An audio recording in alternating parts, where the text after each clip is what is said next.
بسم اللہ الرحمن الرحیم۔ ہم یونائٹڈ پاکستان کے پلیٹ فارم سے شاہ ولی اللہ کے فلسفے اور فکر پر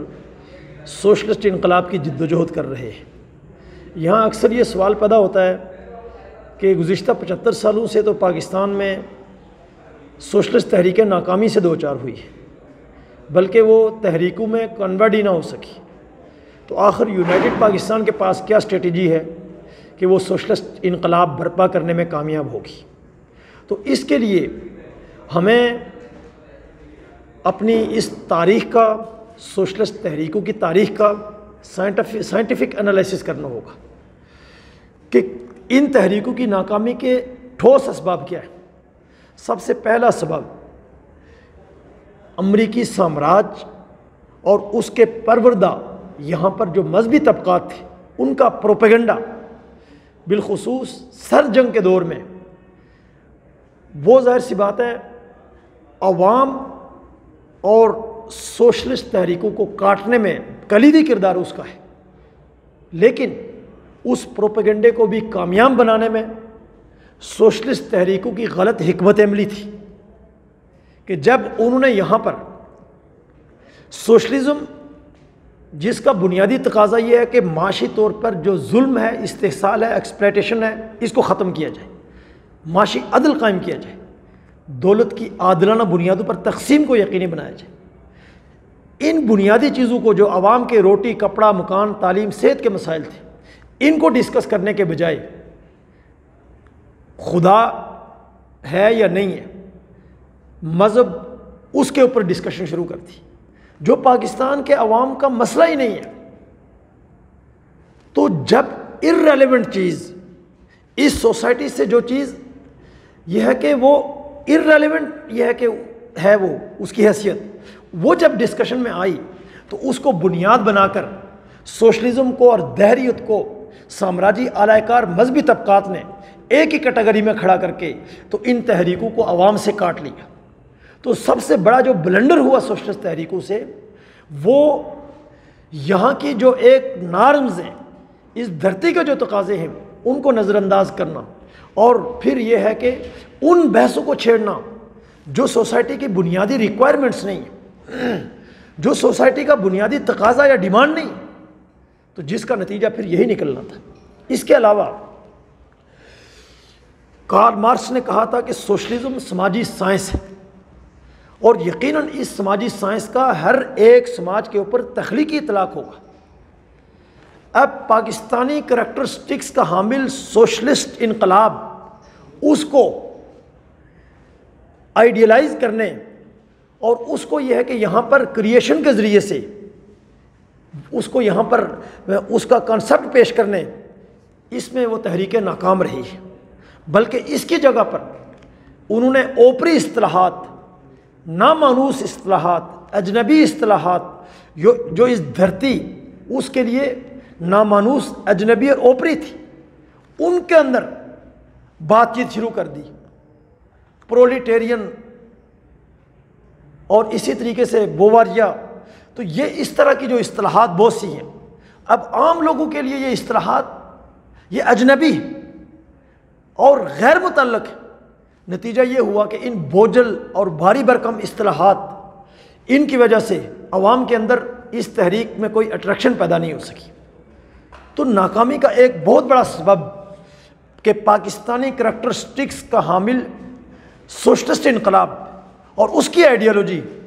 اس کو یہ ہے کہ ڈیولپ کرنے کے بجائے یہاں پر اوپری اور اجنبی اصطلاحات کو نوجوانوں پر اور عوام پر مسلط کرنے کی کوشش کی گئی، نتیجتاً ریجیکٹ کر دیا گیا۔ اسی طریقے سے تیسرا جو بہت اہم فیکٹر ہے، وہ فیکٹر ہے انقلاب کے لیے انقلابی جماعت۔ روس میں اگر سوشلسٹ انقلاب آیا تو باشوک پارٹی کی سٹرگل کی وجہ سے آیا۔ انقلابی جماعت کی تعمیر کرنے کے بجائے آپ دیکھیں کہ دو چار افراد پر مشتمل ایک، سمجھیں کہ 1.5 انچ کی مسجد کے نام پر ہر ایک سوشلسٹ یہ کہ تحریک، اس نے یہ کہ اپنا یہ کہ قبلہ بنایا ہوا، اور کیڈر بلڈنگ، اجتماعی لیڈرشپ، تنظیم سازی، اس کا کوئی کنسپٹ نہیں ہے۔ یوٹیوب کے اوپر فلسفہ جاڑ لینا، لیکچرز دے دینا، یا پھر یہ کہ سال 6 ماہ میں ایک آدھ مرتبہ گٹار بجا لینا، اور پھر ریڑھی والے، فیکٹری کے مزدور جن کے لیے ہم نے انقلاب لانا ہے، ان کو وقتاً فوقتاً اپنے ساتھ ملا کر کوئی چھوٹے موٹے مظاہرے کر لینا، اور اس سے سمجھنا کہ پاکستان میں سوشلسٹ انقلاب کی ہم تحریک پیدا کر رہے ہیں یا جدوجہد کر رہے ہیں، یہ احمقوں کے جنت میں رہنے کے مترادف ہے۔ انقلاب کے لیے، انقلاب کی آئیڈیالوجی کے اوپر دن رات ایک کر کے جو سوسائٹی کی کریم ہوتی ہے نوجوان، اس کو یہ ہے کہ انقلاب کی آئیڈیالوجی کے اوپر آرگنائزڈ کرنا پڑتا ہے، اس کی اجتماعی لیڈرشپ پیدا کرنی پڑتی ہے۔ اس لیے کہ جو نوجوان ہے، بالخصوص گریجویٹ نوجوان، کالجز اور یونیورسٹیز کا نوجوان، اس کے اندر قوت عمل ہوتی ہے، اس کے اندر صلاحیت ہوتی ہے، اس کے پاس وقت ہوتا ہے، اور یہ کچھ کرنے کا جذبہ رکھتا ہے، اور اس کے اندر جب شعور پیدا کر دیا جائے، آئیڈیالوجی پیدا کر دی جائے، تو وہ لوگ جن کو انقلاب جسٹ چاہیے، جو ریڑھی والے ہیں، جو آج ہمارے پسماندہ ترین مزدور ہیں، کسان ہیں، وہ تو اس وقت انقلاب کی تحریک کا دست و بازو بنیں گے جب اس انقلاب کو لیڈ کرنے والی نوجوانوں کی ایک سوسائٹی سے کریم، وہ تنظیم سے اور تربیت سے لیس ہو کر وہ ان کو لیڈرشپ فراہم کرے۔ یہ اس سوسائٹی کی نارمز ہے، پاکستان کی سرزمین ہے۔ تو اس بنیاد کے اوپر کانسٹنٹلی سٹرگل کرنے کے بجائے جو راستے اختیار کیے گئے وہ آپ کے سامنے ہیں، تو اس کے نتیجے میں خاک انقلاب نے پیدا ہونا تھا، یا پھر یہ ہے کہ انٹرائزم، کہ جناب کسی محنت کشوں کی روایت، اس کے اندر گھس کر کے وہاں انقلابی پارٹی پیدا کی جائے۔ تو انٹرائزم کے ذریعے سے جو یہاں پر ایک مطلب جو ہے نا اشرو سے جو لیگیسی قائم ہے جن قوتوں کی اور جن خاندانوں کی، وہ آپ کو گھسنے دیں گے اور یہ ہے کہ اپنے لیے چیلنج بننے دیں گے، یہ بھی خیال است و محال است و جنوں۔ تو یہ ناکامی کے بہت بڑے اسباب ہیں، اور اسی وجہ سے آپ دیکھیں کہ ان جماعتوں نے کبھی بھی یہ ہے کہ بڑے پیمانے پر عوام کو موبلائز کرنے میں، نوجوانوں کی اجتماعی پیدا کرنے میں، یہ ہے کہ اس میں کبھی بھی ان کو کامیابی نہیں ملی اور نہ مل سکتی ہے اسٹریٹجی کے ساتھ، ٹھیک ہے۔ اور اسی طرح سے آپ دیکھیں کہ انقلاب کی جو ایک بنیادی ریکوائرمنٹ ہے، اس اعتبار سے آپ دیکھیں اگر تو جو اس دھرتی کی معروضیت ہے، ٹھیک ہے، یہاں کے جو عرضی تقاضے ہیں، اس سے اوریجنیٹ فلاسفی کا ہونا، اور اس سے اوریجنیٹ یہ ہے کہ آئیڈیالوجی، اور اس کے اوپر ایک یہ ہے کہ کمپریہنسو نظام فکر کا ہونا، اس کے لیے تخلیقی مائنڈ چاہیے، اس کا ہمیں فقدان نظر آتا ہے۔ پھر جیسے میں نے پہلے بات کی کہ تنظیمی کیڈرز اور اجتماعی لیڈرشپ،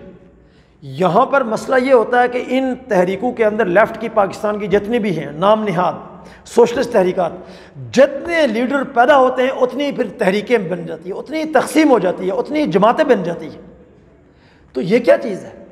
اگر آپ انقلاب سے مخلص ہیں تو پھر لیڈرشپ کے نام کے اوپر یہ ہے کہ جوتیوں میں دال کیوں بٹ رہی ہے؟ تو یہ ناکامی کے بڑے بڑے اسباب ہیں ان جماعتوں اور ان تحریکوں کے، جبکہ اس کے مقابلے میں یونائٹڈ پاکستان، اس کا ڈے ون سے ایک فلسفہ ہے، آئیڈیالوجی ہے، اور وہ فلسفہ اور آئیڈیالوجی اس دستور کے اندر ریٹن پوزیشن میں موجود ہے، اور پھر اس فلسفے اور آئیڈیالوجی کی بنیاد پر یہ دستور ہے یونائٹڈ پاکستان کا، اور اس دستور کے مطابق یونائٹڈ پاکستان میں اجتماعی لیڈرشپ ہے، تنظیمی کیڈرز ہیں، اور پھر یہ ہے کہ جو فیصلہ سازی ہے وہ ون مین شو کے بجائے جمہوری اصول پر کثرت رائے یا اتفاق رائے سے ہوتا ہے، اور پارٹی کے اندر ڈیموکریٹک سینٹرلزم قائم ہے۔ اور اس جماعت کو ہم اس وقت پاکستان کے نوجوانوں کے اندر سب سے بڑی قوت بنانے میں دن رات ہماری پارٹی کا ایک ایک ممبر شب و روز وہ مصروف عمل ہے، اور نوجوانوں کی قوت بنا کر پاکستان کی کالجز اور یونیورسٹیز کی یہ طاقت بنا کر پھر ہم اس کو فل سکیل پیمانے پر عوام میں اتاریں گے، اور عوام کی حمایت اور تائید کے ساتھ انقلاب ایک رائٹنگ آن دی وال بن جائے گا۔ تو اس لیے اگر پاکستان کے اندر کوئی بھی طبقہ ہے، کوئی بھی تحریک ہے، حقیقی معنوں میں اس میں اگر کوئی مخلص نوجوان ہیں جو چاہتے ہیں کہ اس دھرتی پر سوشلسٹ انقلاب کا سورج طلوع ہو، تو ان کے لیے واحد پلیٹ فارم یونائٹڈ پاکستان ہے، آئیڈیالوجی کی وجہ سے اور اسی طریقے سے اجتماعی لیڈرشپ، تنظیمی کیڈرز، عوامی طاقت اور عدم تشدد کے اصول پر سٹرگل یہ ہے کہ کرنے کے حوالے سے۔ اور جو یونائٹڈ پاکستان کی فلاسفی ہے وہ پاکستانی کریکٹرسٹکس کے حامل سوشلسٹ انقلاب کی آئیڈیالوجی ہے، جو اپنی تاریخ سے اوریجنیٹ اور جدید ترین جتنے بھی فلسفے ہیں اور جتنے بھی سماجی تشکیل کے نظریات ہیں ان سب کو اپنے اندر سموئے ہوئے، جذب کیے ہوئے ہیں۔ تو تاریخ انسانی کی جو سب سے جدید ترین لیٹسٹ آئیڈیالوجی ہے، فلاسفی ہے، جو اس کے اوپر نظام فکر ہے، یونائٹڈ پاکستان کے پاس ہے۔ لہٰذا آئیں، وقت کو ضائع مت کریں، اس اجتماعی لیڈرشپ کی حامل اس جماعت، اس کا دست و بازو بنیں، اور پھر جو سیل رواں بنتا چلا جا رہا ہے اس کا پارٹ بن کر کے پاکستان کی سرزمین پر شاہ ولی اللہ کے فلسفے اور فکر پر سوشلسٹ انقلاب اس کے اندر اپنا کلیدی کردار ادا کریں۔ شکریہ۔